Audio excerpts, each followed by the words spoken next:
দর্শক, এই মুহূর্তে মৌচাক মার্কেটে আছেন সহকর্মী শবনম অবনী, যুক্ত হচ্ছে তার সাথে। শেষ মুহূর্তে ঈদ কেনাকাটার কেমন পরিস্থিতি দেখছেন জানাবেন আমাদের। একদিন মাত্র বাকি আছে, এরপরেই ঈদ।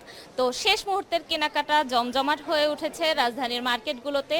এই মুহূর্তে অবস্থান করছি রাজধানীর মৌচাক মার্কেটে। এখানে দেখতে পাচ্ছি যে পাঞ্জাবির দোকানগুলোতে এবং টুপি কেনার দোকানগুলোতে অনেক ভিড়।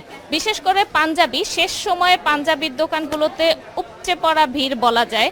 সবাই এসেছে তাদের প্রিয়জনের, যার জন্য কেনা হয়নি সেই পাঞ্জাবিটা কিনতে। অনেকেই এসেছেন এটা চিন্তা করে যে রমজানের শেষের দিকে এসে ঢাকার অধিকাংশ লোকজন গ্রামে চলে যায়, সেই ক্ষেত্রে দেখা গেছে শেষ সময় মার্কেটে হয়তো ভিড়টা একটু কম হবে এই ভেবে তারা দেরি করে এসেছে। অনেকে কাজের সুবাদে সময় পায়নি, যে কারণে হচ্ছে শেষ সময়ে এসেছে।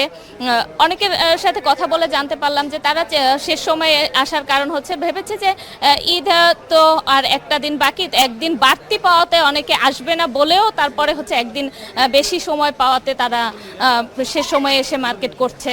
আর আমরা দেখতে পাচ্ছি যে শিশু থেকে শুরু করে বড়দের সবারই পাঞ্জাবির দোকানগুলোতে সবচেয়ে বেশি ভিড়। অন্যান্য কেনাকাটার দোকানের পাশাপাশি এবার পাঞ্জাবির দোকানে ভিড় সবচেয়ে বেশি লক্ষ্য করা যাচ্ছে। অনেকের সাথে কথা বলে জানলাম যে শেষ সময় পাঞ্জাবি কেনাটাকে কেন এত গুরুত্ব দেওয়া হচ্ছে।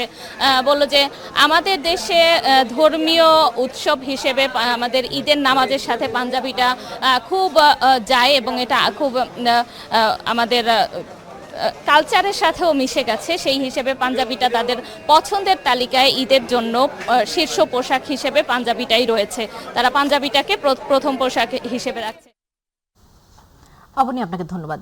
দর্শক, শেষ মুহূর্তের ঈদের কেনাকাটা সর্বশেষ পরিস্থিতি জানাচ্ছিলেন আমাদের সহকর্মী শবনম অবনী।